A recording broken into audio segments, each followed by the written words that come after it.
Hi everyone, on Tuesday, August the 5th, we're off to deepest, darkest Wales on Tuesday to Ffoslas. The ground good at the time of recording, always vulnerable there to getting rain. I think it rains there sort of 9 days out of 10. Certainly the only time I've been to Ffoslas, actually left a pair of shoes in the car park, which gives you a clue about the ground conditions that day. That was jumping. This is a flat meeting. It's an interesting card. We start off with our daily nap at 3:15. It's the Ken Meredith Memorial Race Handicap, 7 furlongs and 80 yards, a class 6 for 3-year-olds and upwards, $3.5 to the winner, a typically lowly fare, but I do think one who might be ahead of the game is Dandy G Boy, now switching to the turf for Warren Greatchecks. Now Warren, he's mainly known as a jumps trainer of course, but he's having winners on the flat and they're in form at the minute, and this one landed a bright gamble on debut since arriving from Dr. Richard Newland and Jamie Insall in the summer.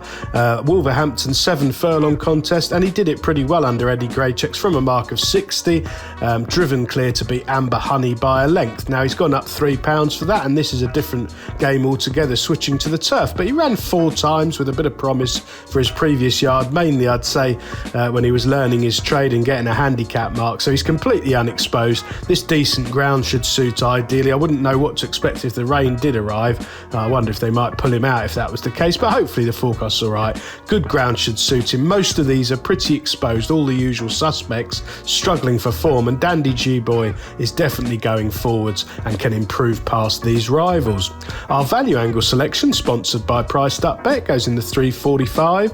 It's the Blackmore's Builders Handicap, a 6 furlong class 5, 3-year-olds and upwards, £4,200 to the winner. I like On Edge here from the Christopher Mason yard. Now On Edge is pretty exposed. He's run 25 times in his life, but he's been a good money spinner for Connection. 6 winners, 8 times in the frame. He's pretty reliable. He got really going back in 2023. He won 3 on the bounce at Chepstow, Salisbury and Windsor, rising up from a mark in the mid-50s into the mid-60s, and he's basically sustained that improvement. He may have had an issue. He was off for nearly a year, 343 days in fact, but he made an encouraging return at Windsor in May, a month to recover. He backed that up with a really good run under Gina Mangan at Newbury in a better race than today, and last time out he was only 8th. They put the money on. He was 4-1 favourite under Gina. Maybe the run came a little bit too soon. I think it was 17 days after his previous effort. He was probably on the wrong side of the track, and he never really landed a blow. I think it's a cross-out run that you can excuse. He's been given a little bit of time, 26 days this time. He needs gaps between his runs. Gina's back in the plate. This is a big drop down in class for On Edge, and a repeat of those 2 previous placed efforts in the south should be enough to land this contest.